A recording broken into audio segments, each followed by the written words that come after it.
Hello, this is lesson 4 on news translation, and today's lesson is about translating the lead, the news lead. As we said before, the lead should cover the most important facts, the 5 W's, who, what, where, when, and why. Usually the sentence should be around 16 words or 18, not more than 20 words, but the lead should be longer than that, because the English lead usually consists of only one sentence. So the lead should be at least 25 words up to 40 words. However, the Chinese lead is much longer than that, and it may come in 2 sentences. The Chinese lead could be up to 50 words or even 100 words, and it should be very straightforward, very clear, very simple. This is in English, but in the Chinese usually they use this literary language, but in English it's just very straightforward. The types, there are several types of lead. There is summary lead, there is main fact lead, descriptive lead, quotation lead. Let's go through the characteristics of writing a lead. The characteristics of the news lead: number 1, the language clarity. The language should be very clear, very simple, very lucid, express the contents in the fewest words possible. The contents, main points, as I said, it must include the 5 W's, and it should be eye-catching. It should really get the attention and the interest of your audience, your reader, the readers to go on reading. It must begin with the most important facts. There are several types of lead. The first type is called summary lead, and it contains the features of other types of leads.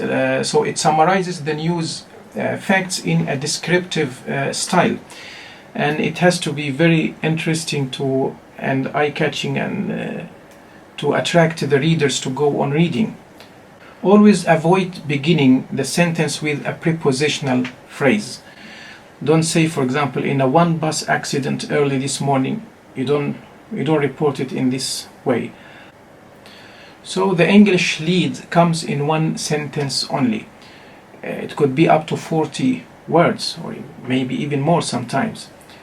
And it should contain the 5 W's, as I said. While the Chinese lead comes in 2 or even 3 sentences. Do not begin your lead with a name unless it's the name of a president or a PM, someone who is very, very and really famous. And always begin your lead with who and what. Who followed by what, not by where and when.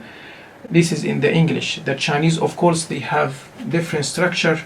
They start with when.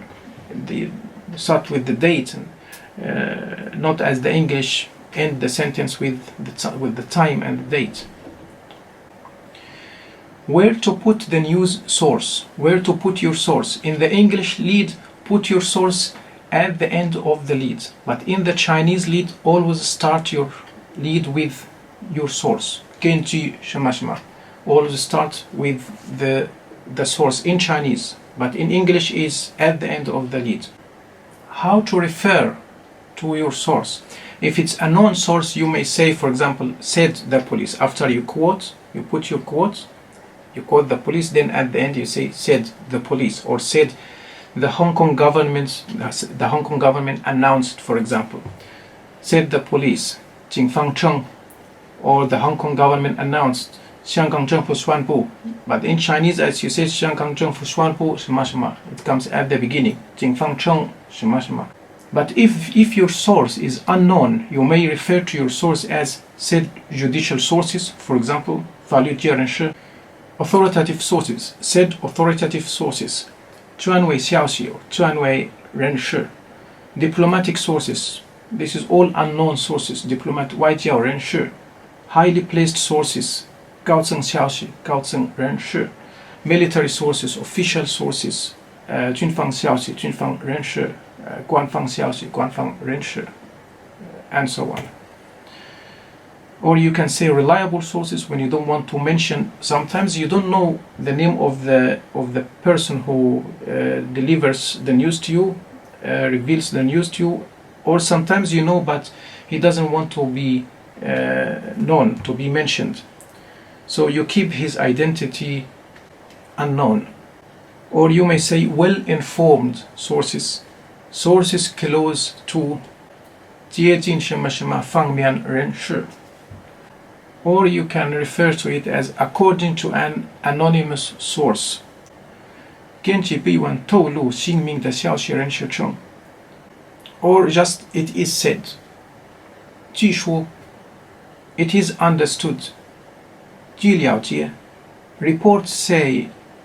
据报道 rumors say. 据谣传. The words or the verb said, police said. Not every time you need to translate it as 说. It can be 说 or 称, 指出, 宣布, 表示, and so on. Source or sources can be translated as 消息 or 人士. Military sources said. 根据军方人士说. 根据军方人士称. 根据军方消息. Spokesman, 发言人. Spokeswoman, you don't need to translate it as 女发言人.